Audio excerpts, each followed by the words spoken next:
Neat Nation, happy Monday. Welcome back to the Droopy Whiskey Show, where we're again talking whiskey. Today, I wanted to take a look at a whiskey that I feel like flies under the radar. It's not broadly distributed, but it's broadly available, particularly if you find yourself in Louisville, Kentucky. That whiskey that we're going to talk about is this one.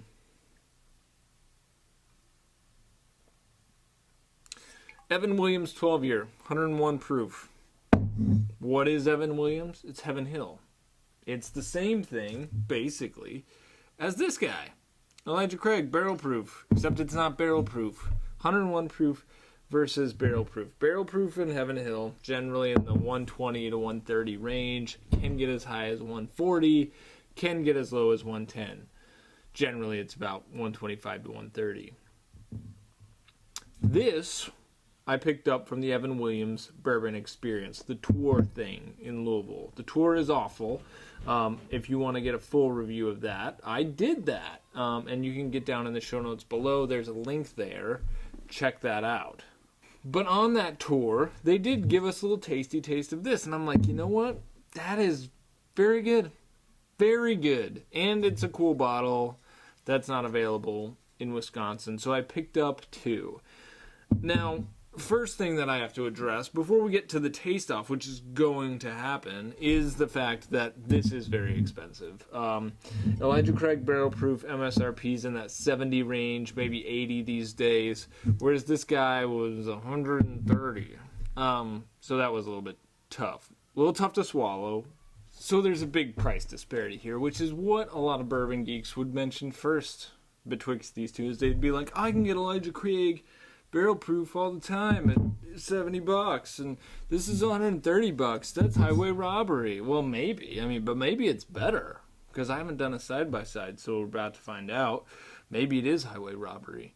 Maybe it's just slapping a new label on something and charging a lot more. Now, if we take this thing out of the picture, though, just remove Elijah Craig, what we have is 12-year-old Kentucky bourbon at 101 proof. What's the general principle, pricing-wise, that we tend to adhere to is $10 a year. 12 years, 130, maybe slightly inflated, but we've seen a lot worse. Much, much worse. So let's not count this guy out just yet, okay? I'm gonna bottle pop this. I'm gonna taste it. Then I'm gonna taste Elijah Craig barrel proof A121. Why A121? Because it was incredibly average. It's a really good bourbon, but incredibly average for Elijah Craig barrel proof. So I feel like it's a fair whiskey to assess it against. It'd be tough to assess this against like C920 or Pirate Bottle. Like, that's lofty. Those are world-class bourbons, whereas this is just really good bourbon. If this is as good as this, that's pretty good. What if this is better? Anyway, that's a question I'm going to seek to answer. First bottle pop. This used to be screw top. Ugh. It is still screw top, so this is amazing. This is fantastic. This is a wax dip over a red plastic screw top. That is the most Kentucky thing I've ever seen. I was thinking that they must have gone to like a pop cork on this when they did the gold wax, because they haven't always done that, but lo and behold, they did not. Oh my gosh, it's just so tacky. That is, points away. I'm gonna score Evan Williams 12 down in terms of class, because of the Coke bottle top, which is exactly what it looks like.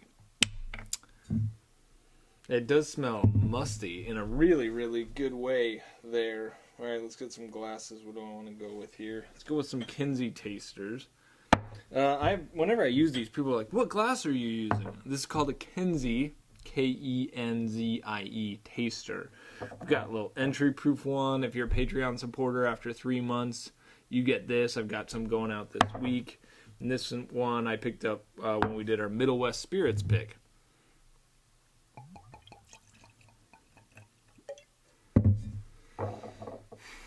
Let's get into it. That smells fantastic. It smells Really good. I have no idea how big the batches are on this. They only sell it at the Evan Williams Kentucky Bourbon Experience dumpster fire. So probably not very big. It's oaky and barrely, rickhousey, funky. If you gave me a sample of this and said, oh, I've got some dusty Heaven Hill for you, like pre-fire, I'd be like, oh, okay, I could see that. I could see that for sure. Dried dark stone fruit, a little molasses, spices, and brown sugar. Everything I would expect out of a really high quality Heaven Hill, which is just right up my alley. Cheers.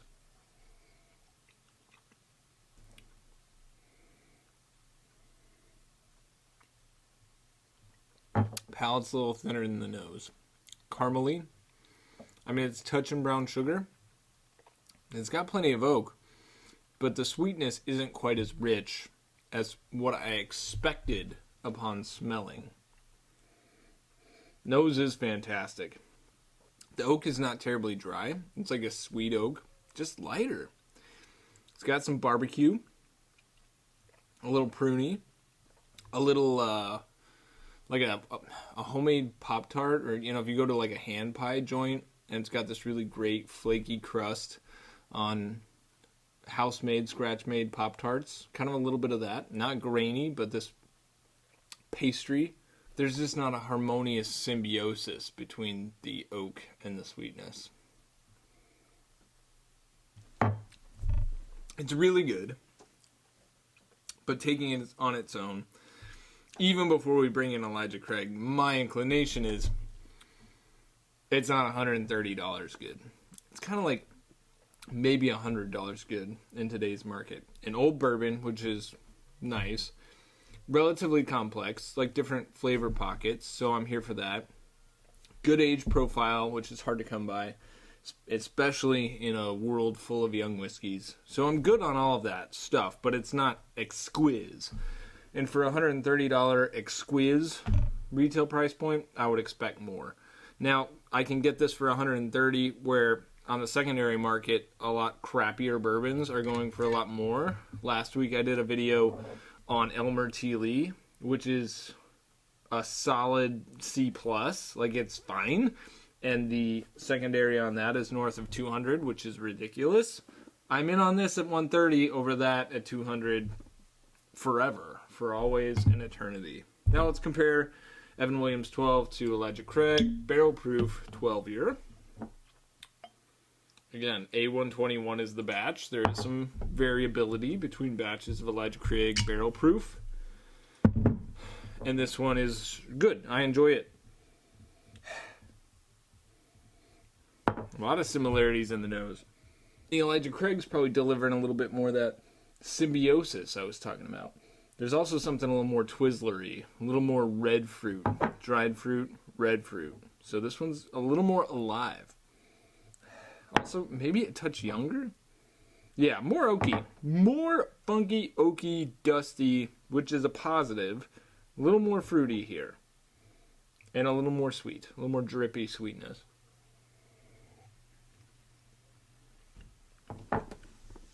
The proof hits you with a lot more pow. A lot more powy-zowy. Which also delivers more heat, which I'm not a big heat guy. I take it or leave it. Touch more bitterness here. But that Twizzlery note, the red candy, is also more pronounced. It is less oaky for sure. Now, is the sweetness that I was getting on the nose coming through on the palate? Yeah, but also not as round and full as I want it. Again, average Elijah Craig barrel proof batch in like C920, it's like perfect bourbon. So, just taking these two, I gotta go back. One more sip. Everyone knows the rules. We'll pick a winner.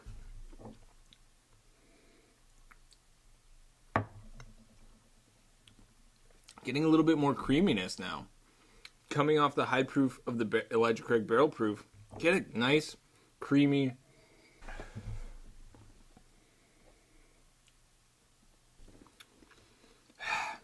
Yeah, I mean, this is just a touch more sweet, but the finish is lacking. Finish way better here. Front's better.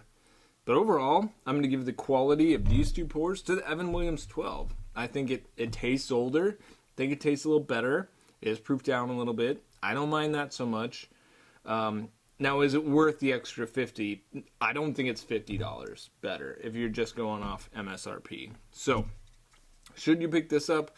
Well, if money's no option or you don't mind spending an extra $50 to get a slightly different take on the exact same bourbon, go for it. I did. So you have my permission, which I know is why you came to this video. It's kind of a similarly crazy situation, though, to Elmer, Rock Hill Farms, Blanton's. You know, it's 1,000 different releases of the same stuff that taste relatively the same. I may release a video soon. Bourbon might have jumped the shark. Well, stay tuned for that. I hope you enjoyed this video. As always, check in on Thursdays where I live stream with Brian Bikey at Abandoned Bourbon. And you can also follow me on Instagram where you can get like little snippet reviews. Also go live once a week, once every couple of weeks, and say, here's what I'm tasting, here's what I think about it. So, also if you want to DM me, that's the place to do it, at Drew P. Whiskey. All right, y'all. Hope you have a good rest of your week. See you soon. Keep it neat. Bye.